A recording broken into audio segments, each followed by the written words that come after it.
Whoa!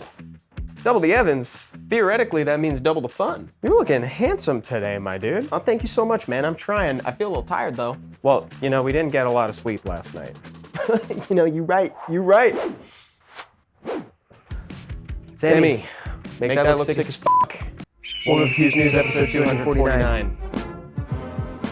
First of all, new on the channel as of last weekend, it's a new entry in an important series for a very important monster, Veramos the Dank Ifrit. In this episode, I teach you how to rune him to truly be the MVP, or I guess MVM, of dungeons. I go in depth about the Kairos dungeons and how you can rune him for PvP as well. So if you haven't gotten a chance to look at it, I'll have it linked at the end.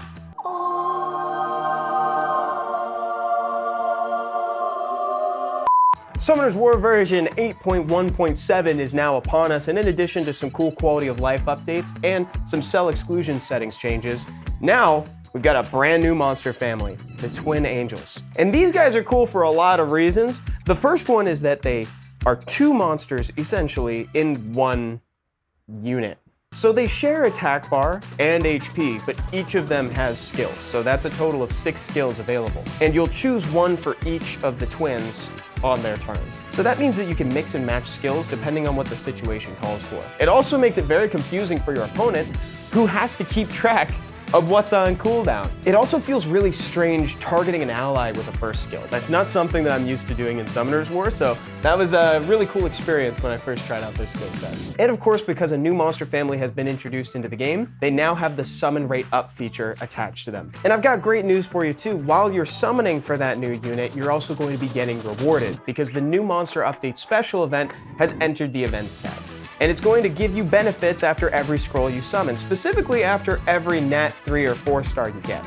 And just by doing that, you will be refilling some of your mystical scrolls, and there's also a legendary scroll at the end, as well as some crystals and a full suite of elemental scrolls. So if you've been hitting the summon henge recently, you should take a trip over to the events tab because there's a high likelihood that you have already made some progress in this thing. And it's made even better because it's also got that mystical scroll rebate event going on simultaneously. So every 10 mystics you summon, you'll get one back. Both of those are in the events page as we speak, as we record. So even though it's Friday, I've got great news. We have 2 more live streams coming up. The first is at 11 a.m. Pacific time, and it's featuring me and Stoic. We're gonna be trying to climb on the last day of RTA Season 27. Now, about 12 hours later, it's still gonna be me and Stoic. It's like we're attached at the hip or something.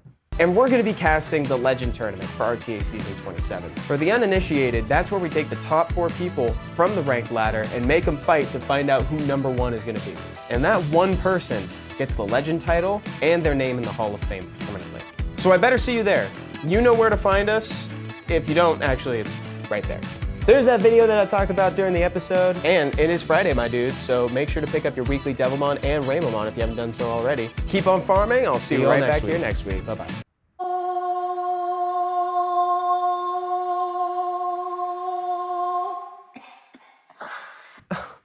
Could you make that sound angelic?